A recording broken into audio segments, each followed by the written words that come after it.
صباح الخير. في الفيديو ده هنتكلم عن ازاي نعود نفسنا على الصلاة، سواء بقى بعد فترة كبيرة من الانقطاع او فترة قصيرة. هقول لكم ازاي ندخل الصلاة واحدة واحدة تدريجيا في يومنا باستعمال مبدأ التدرج في العادات.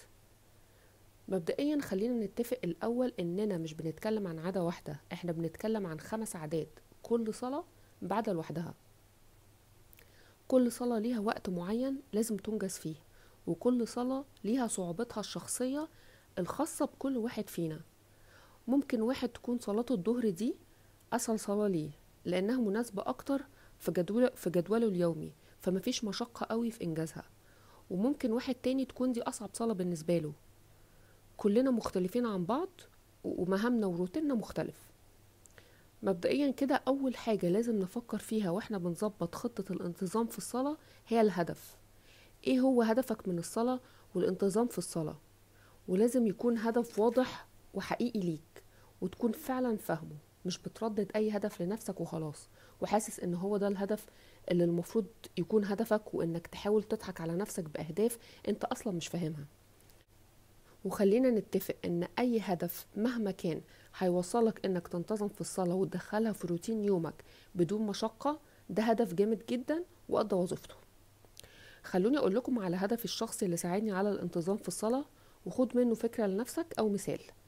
خليني اقول لكم اننا كلنا باختلاف معتقداتنا الدينية واختلاف درجة ايماننا او شكوكنا، كلنا جوانا في روحنا مساحة مخصصة للروحانيات، مش هيتم امتلاءها او اشباعها غير بالايمان والامتلاء الروحي. خليني ابسطها اكتر. ممكن تعتبروا ان روحنا مكونة من كؤوس او كوبايات. علشان نوصل لمرحلة الامتلاء الروحي والهدوء النفسي والتوازن اللي بيخلي حياتنا أهدى وأحسن، وبالتالي طبعا بيخلي مقدرتنا على مواجهة صعوبات الحياة ومواجهة التحديات اللي بتقابلنا في كل جوانب حياتنا أحسن، الجانب العاطفي، الجانب العائلي، الجانب المهني، لازم نملى الكوبايات دي. في مثلا كوباية مخصصة للعلاقات العاطفية. كل ما بيتم امتلاء الكوباية دي بعلاقة عاطفية سوية، تلاقي شريك أو شريكة حياتك اللي بيحسسك بالأمان والإشباع العاطفي، ده هينعكس على روحك وحياتك، وهتحس إنك مش لوحدك في الدنيا دي، وليك ظهر وسند ومصدر للأمان والاستقرار.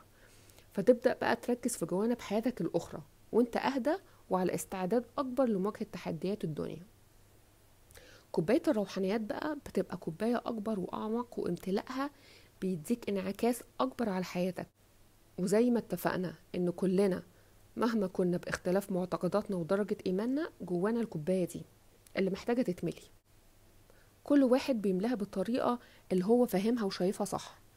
احنا كمسلمين أهم طريقة بالنسبة لنا لامتلاء الكأس ده، أو من أهم الطرق اللي بتوصلنا للقرب من الله وشعور الطمأنينة اللي لما نوصل له هينعكس على كل جوانب حياتنا، هو الصلاة.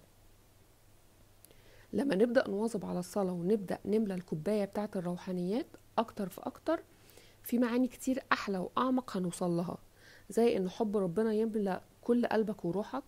عاوز أقول لكم إن لما بتملى كاس الروحانيات ده إحساسه اللي هينعكس عليك في حياتك، وإنك تحس إنك مش لوحدك، وإن في قوة خارجية بتحرسك وبتحبك وأمورك كلها بين إيديها. ده إحساس طمأنينة وراحة أكبر بكتير من كأس العلاقات العاطفية، وتأثيره على روحك وعلى حياتك في كل جوانبها أعمق، وهيسهلك حياتك وهيضيف لك معاني جميلة ومهمة.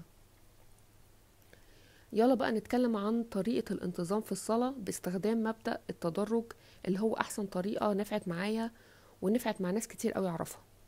أنا هقولك أنا كنت بعمل إيه، وانت تاخد المبدأ والفكرة وتبتدي تولفها على نفسك، لأن زي ما اتفقنا إن كل واحد فينا حياته مختلفة وطريقته مختلفة عن أي حد تاني.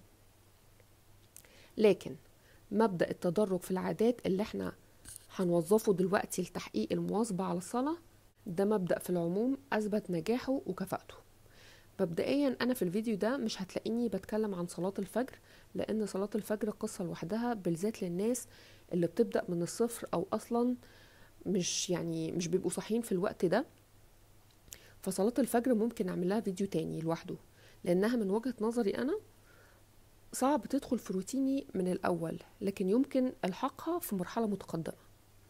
مبدئيا كده خلونا نتكلم عن صلاة الصبح وصلاة العشاء. الصلاتين دول المفروض لأغلبنا دول أسهل صلوات، لأنهم ممكن يدخلوا بسهولة في روتيننا الصباحي والمسائي.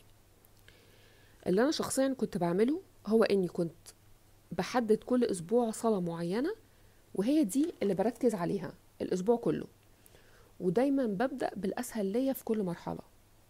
أنا مش بقولك إنك تصلي الصلاة دي وتسيب الباقي، اللي أنا بقولهولك هو إنك هتركز على الصلاة دي بالذات وتظبط دنيتك إن مهما حصل ما تفوتهاش.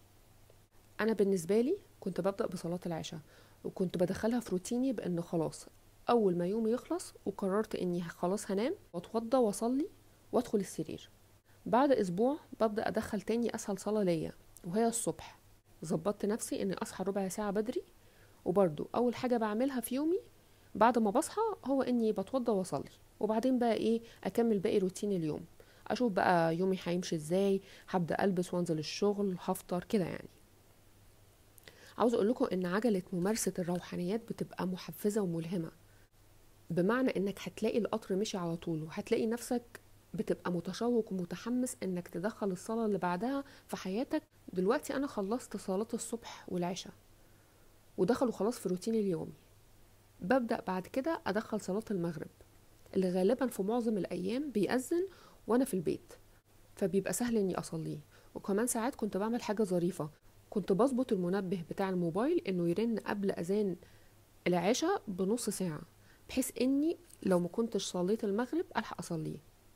كنت بعمل إيه بقى؟ أول ما الموبايل بيرن كنت بقوم أتوضى وأصلي، وأفضل لابسة الإسدال وفرشة السجادة لحد ما صلاة العشاء تأذن، وأقوم مصلية كمان العشاء. وبنفس المبدأ ده بدخل الظهر والعصر. دي تجربتي الشخصية اللي انت ممكن تاخد منها الفكرة وتبدأ تولفها على حياتك. في حاجة ظريفة جدا برضو، وهي انك تنزل جدول الانتظام في الصلاة، وده جدول ممكن تعمل سيرش عليه على جوجل وتنزل النسخة اللي تعجبك على حسب ما بتفضل. عاوزها بقى ديجيتال تنزلها اكسل او نزلها PDF وطبعها، وابدأ اعلم كل يوم على الصلاة اللي صليتها. دي فكرة ظريفة جدا برضو وهتفتح نفسك وهتحمسك. اتمنى انكم تكونوا استفدتوا من الفيديو ده، واشوفكم في الفيديو الجاي ان شاء الله. مع السلامة.